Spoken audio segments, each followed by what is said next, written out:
My name is Charlie Sanders. I'm the Kazakhstan desk officer here today to open the flag ceremony for Ambassador Daniel Rosenblum.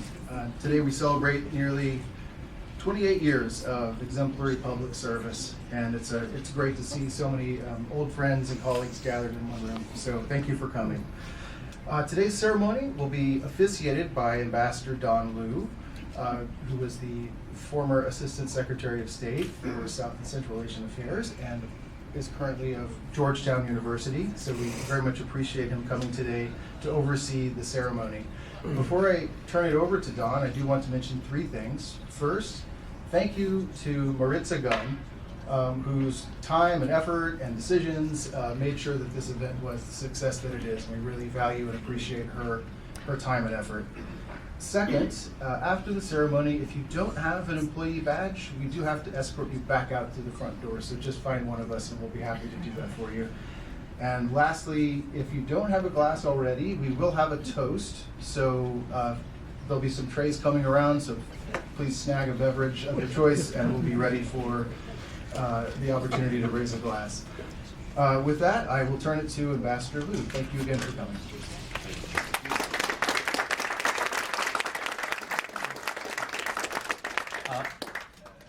The Central Asia lovers in the United States are a small band, and you are all here today. Welcome, everyone. I want to start by recognizing the members of Dan's family who have joined us today. His wife, his long-suffering wife, Sharon Waxman, welcome. Daughter Liana, where are you, Liana? Back there. Sister Miriam. Brothers-in-law Sheldon, Jacob, sister-in-law Donna. I also want to recognize the people with the first name Ambassador.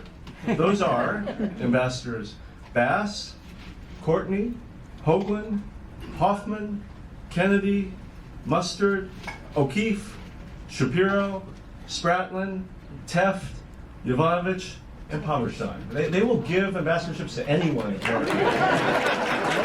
I also want to recognize former Assistant Secretary and Assistant Administrator Nisha Biswal and Kazakh DCM Yerjan Asubay. Welcome.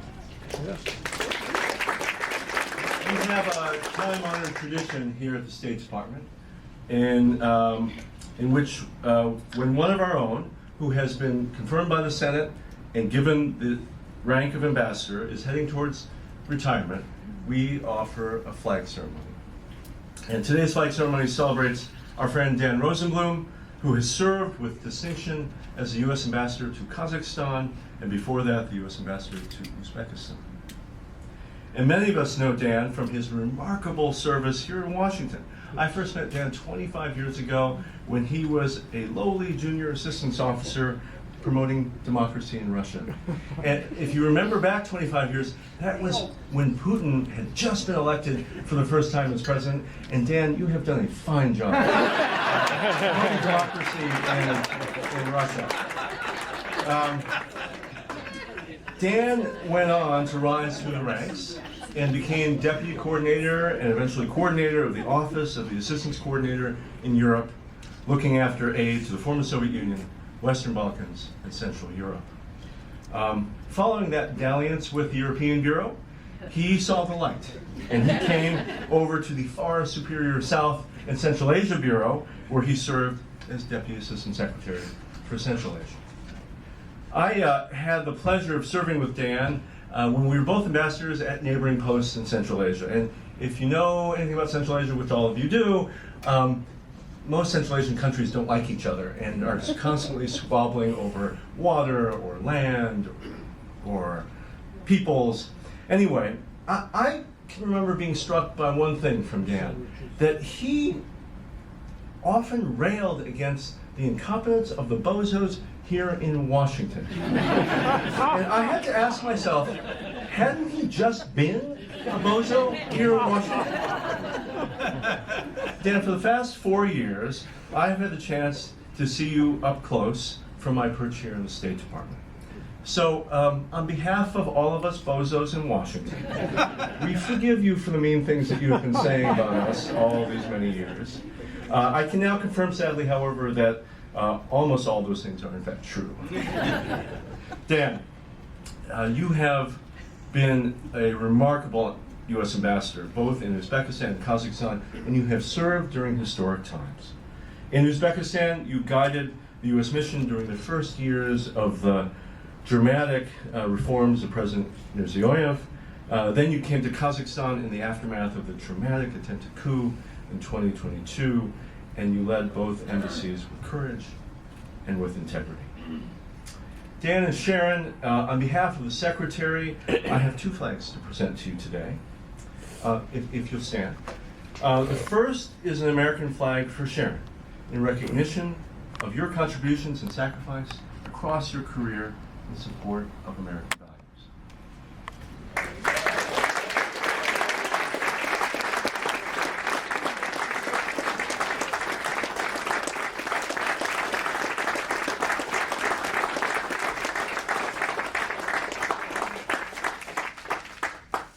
Dan, the second flag I present to you, it is the flag of the Chief of Mission.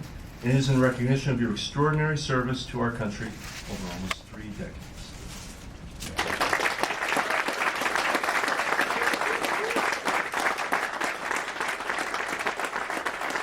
All right, we are going to raise a toast to Dan and Sharon. If you do not have a glass, it is an opportunity for you to grab a glass. Anyone with glasses? Dan, here, just one moment while we get Sharon the glass. Oh, the real stuff. Okay. Absolutely. All right.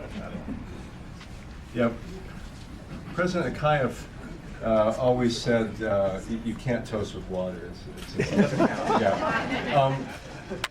Dan, Sharon, this is to your extraordinary service to this country and this past chapter of your lives, and we look forward to the next chapter. Here's to you. Cheers.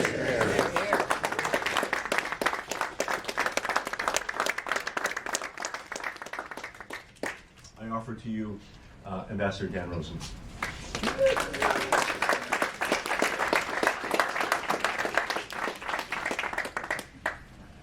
All right.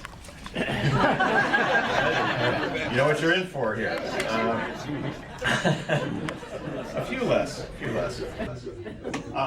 First of all, thank you, Don, for your kind words, for your friendship and fellowship over many, many years. And I couldn't think of a better person to be introducing me, to be honoring me today. So thank you for doing that. And thank you all for coming. So the day after tomorrow is the first day of spring. And I will be hiking all day in Shenandoah National Park with my daughter. Can life get any better? Those were among the first thoughts that flooded into my head when I woke up today. Others included, do I really want to open the New York Times app and read today's headlines? Wouldn't it be better for my mental health if I go for a walk around the block instead? Oatmeal or a bagel for breakfast? Is it going to be sunny today? And I need to get out of bed now and get into the bathroom. Normal thoughts that a relatively normal 63-year-old man living in the DC suburbs might have on a normal Wednesday morning in March 2025.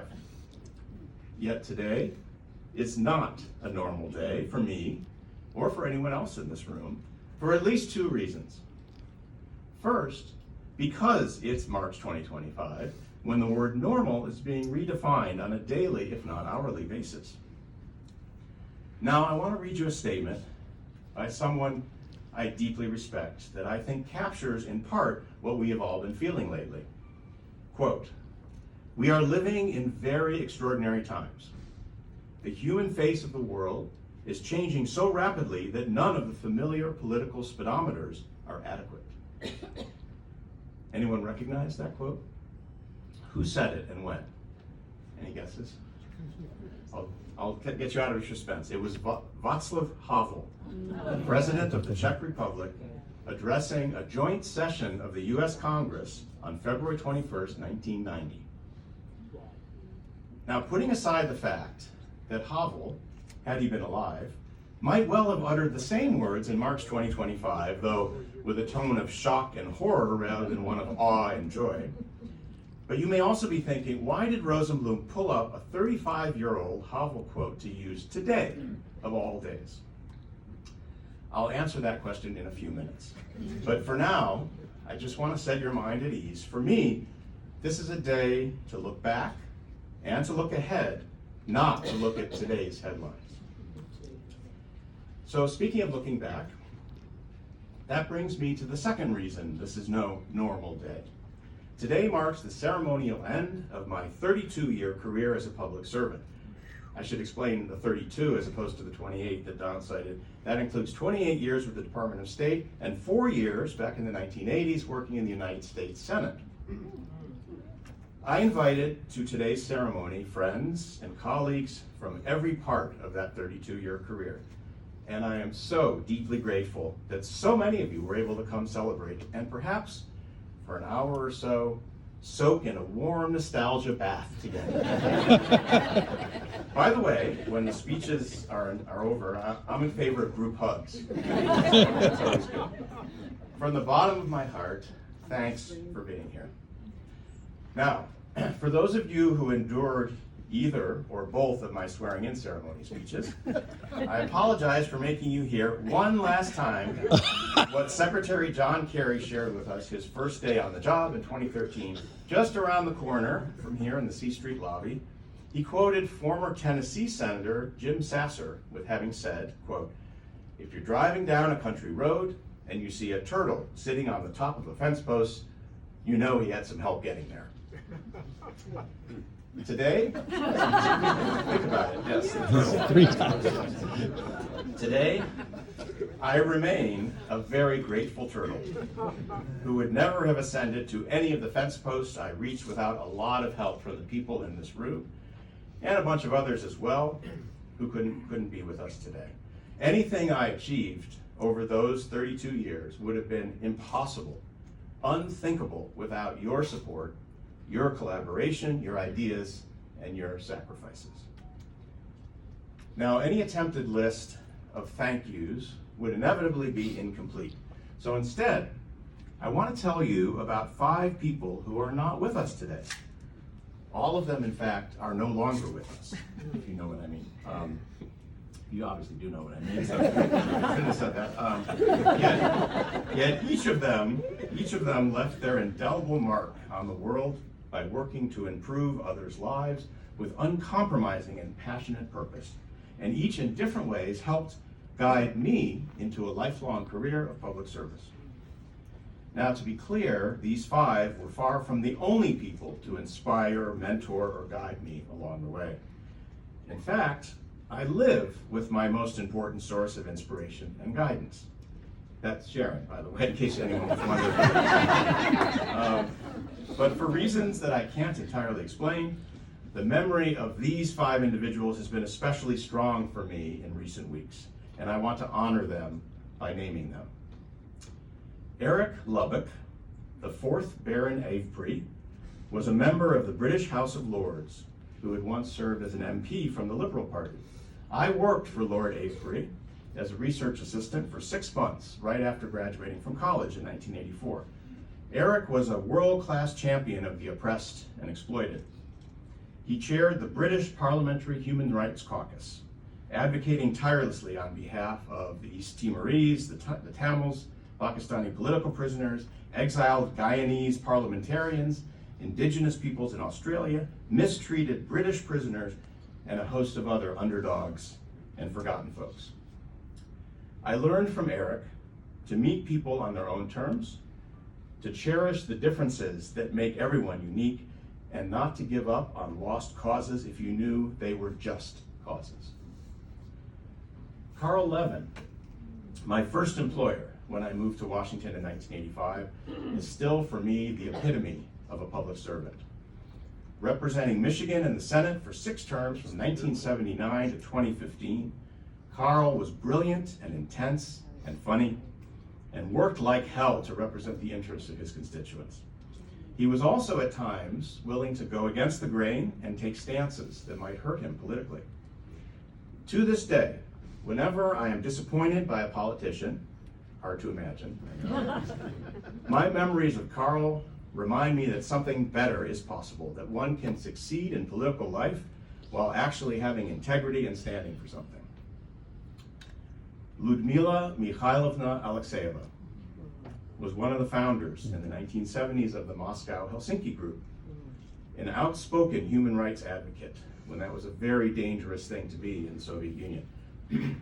When I met her in 1991, she had been exiled to the US and was a consultant to the AFL-CIO. In fact, she tested my Russian language skills before they hired me. I traveled with Luda to the remotest corners of the Donbass, Western Siberia, and Karaganda, Kazakhstan, and was continually inspired by her indefatigable advocacy. I always have trouble pronouncing that word. Indefatigable advocacy. Her amazing network of like-minded activists all over the former Soviet Union, her moral clarity, and her warm and generous spirit. My father, Louis Rosenblum, was a NASA scientist and US government civil servant for 30 years, and also in his spare time, a social movement organizer. He and a small group of others founded in the 1960s the American movement to advocate for the right of Soviet Jews to practice their religion, and failing that, their right to emigrate to a place where they could live freely as Jews. My dad was also an educator, sailor, woodworker, and on top of it all, an amazing parent. Finally, my mother, Evelyn Rosenblum, was a teacher, a religious school principal, a part-time librarian, community activist, and a full-time nurturing mother of 4, and my role model in terms of interpersonal relations. She treated everyone with respect and kindness, regardless of their station in life, and was probably the most empathetic person I have ever known. As we say in the Jewish tradition, may the memory of Eric Avebury, Karl Levin, Lyudmila Alexeyeva, Lou Rosenblum, and Evie Rosenblum be a blessing and an inspiration for all of us and for the world. Excuse me.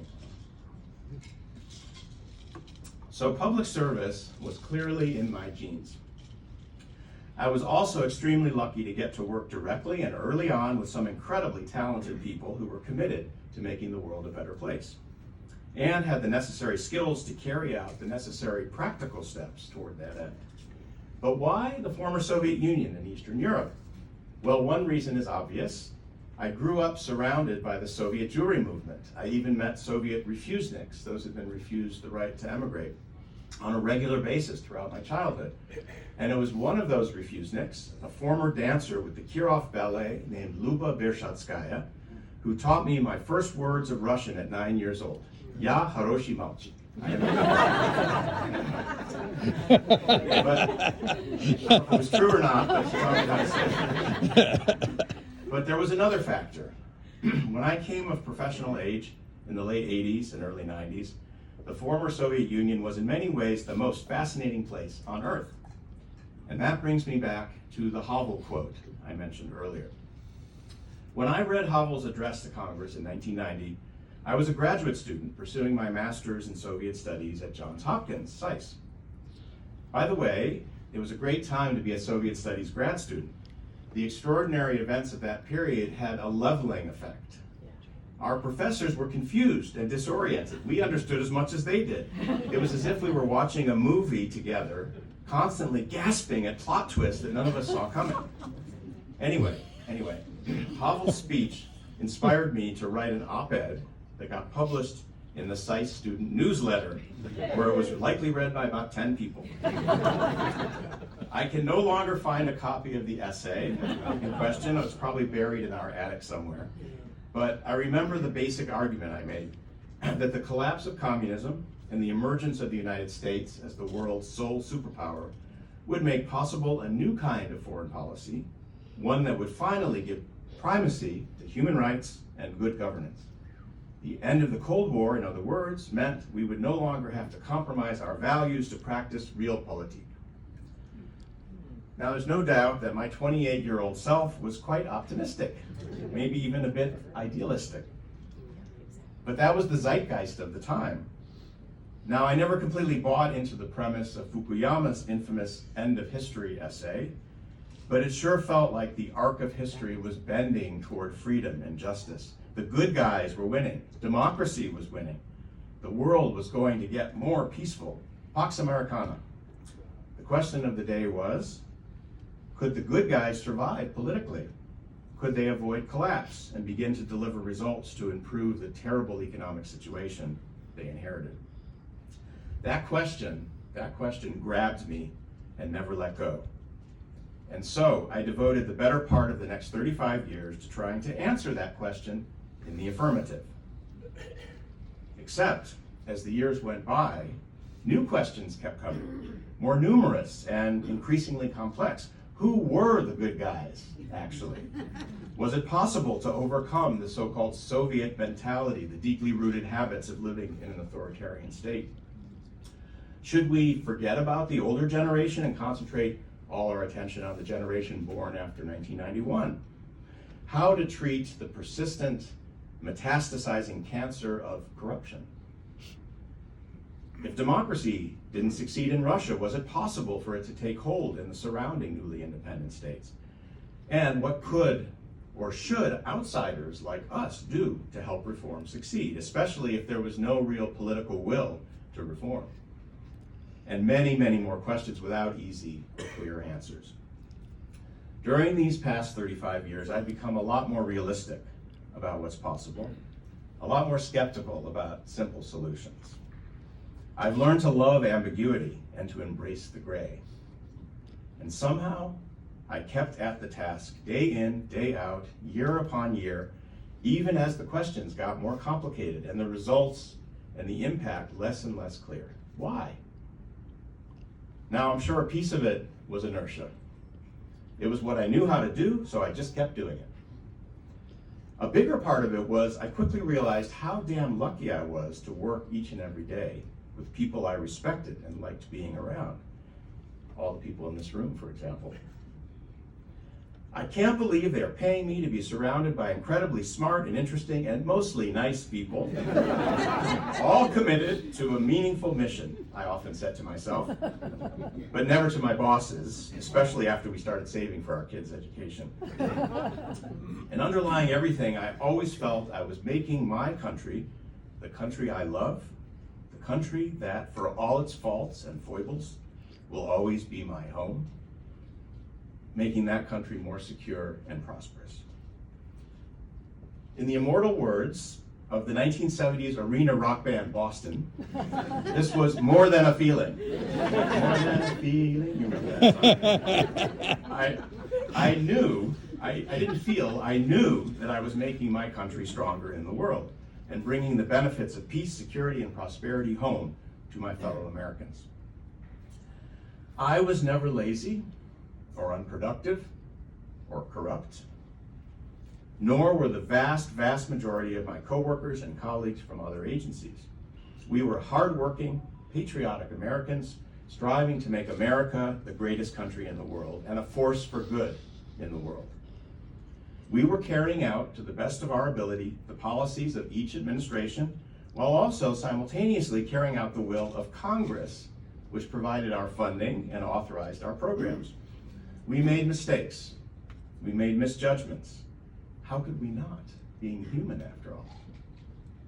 But I can say, without hesitation or equivocation, that I am proud of the overall results. And everyone here today should be very proud of your service as well.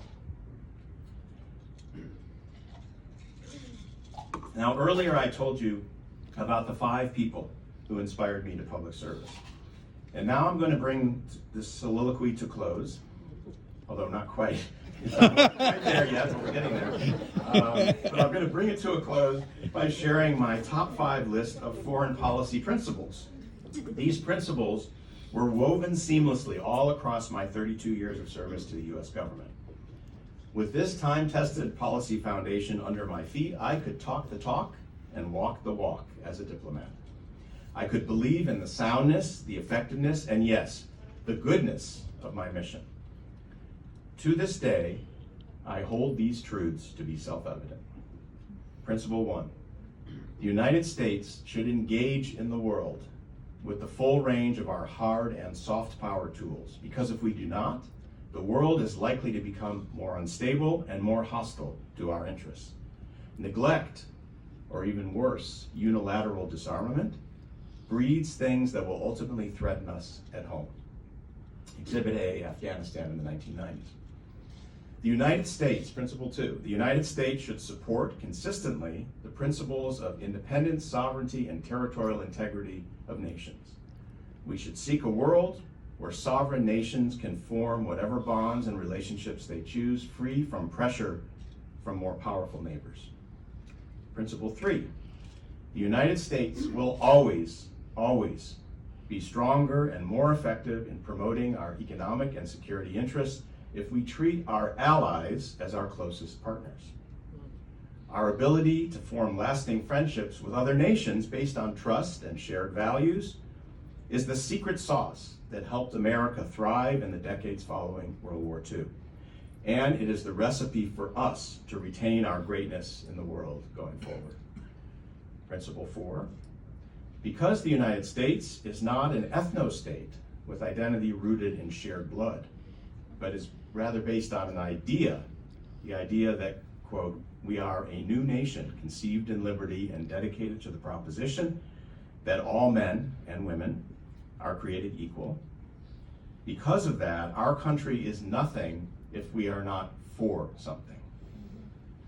The values we have proclaimed for generations, even if we didn't always live up to them at home or abroad, and we didn't. Those values of freedom, democracy, justice, and broad-based economic opportunity must be an important, though not exclusive, element of our foreign relations.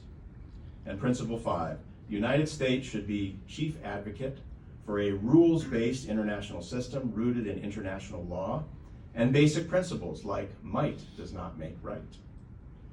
This also means we should participate in and try to improve international institutions, as frustrating and misguided as they can be at times, rather than try to destroy them. These 5, to me, are enduring truths. But I recognize that I am facing a few other truths today. First and foremost, that in about a week, my badge won't work in the turnstiles over at the C Street entrance anymore. Today marks the ceremonial beginning of my post-public service life, a new chapter I'm very excited about. As I open the first page of that new chapter, actually this would be that way, yes, first page of the new chapter, I can see that it only has a few words on it, and they're almost illegible, but I'm confident it will come into focus. A couple of months ago, our son Jonah, I always make that mistake. Our son Jonah was visiting from Michigan, and we went for a walk around the neighborhood. He asked, "So Dad, what comes next for you? What's the plan?" "I don't know, Jonah. I don't have a plan. No plan for this next phase." He suggested that I think about it differently. I should tell people, he said, that I have no plan, but I have concepts of a plan. You may have heard that line before, but bear with me here. Indeed, as we continued to walk, I came up with 5 concepts. You may have noticed, by the way, that I'm only capable of thinking in groups of 5. Anything is always 5. Teaching, writing, traveling to visit family and friends, serving on boards, and home improvement projects. I hope to pursue these, and I'm sure there will be other concepts in the years to come. And as these concepts turn into plans, I also realize that I believe there should be an overriding imperative to leave the world a better place than I found it. Now, this is the wrap up, okay?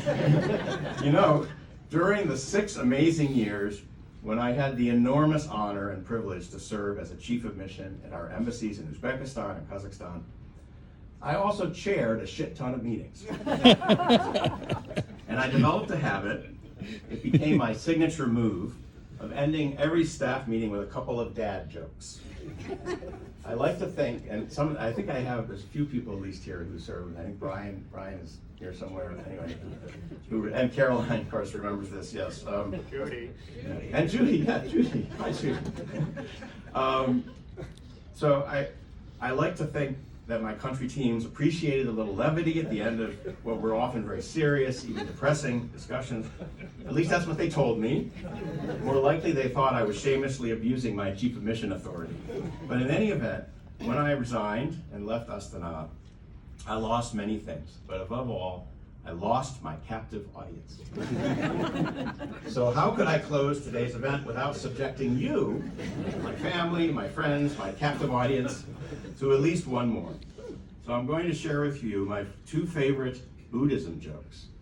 Now this is appropriate, I'm saying this actually in honor of our Uber driver this morning, who was from Tibet, actually was a monk from Tibet, who's been living here for about 15 years, and who was just fired this weekend from his job as a contractor at VOA. So we had a very interesting discussion with Jimu. So this is in his honor, in Jimu's honor. Did you hear the one about the Buddhist who refused Novocaine during a root canal? His goal? Transcendental medication. So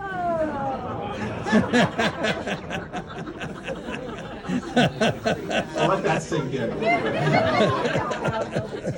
And one more. What did the Buddhist say to the hot dog vendor? Make me one with everything.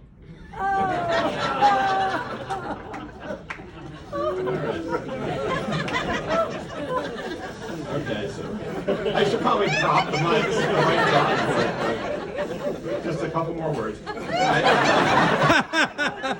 No more jokes. Now, I don't know about you, but these days, I would be most grateful if someone, could be a hot dog vendor, could be a Buddhist, would make me feel like I was one with everything.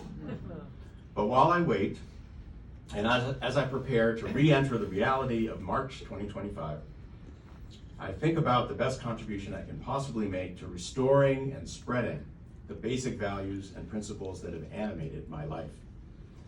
And while I'm doing that, I'm going to hold close that first thought I had when I woke up this morning. The day after tomorrow is the first day of spring. Not tomorrow, but yes, the day after tomorrow. And I'm going for a hike with my dog. Yay!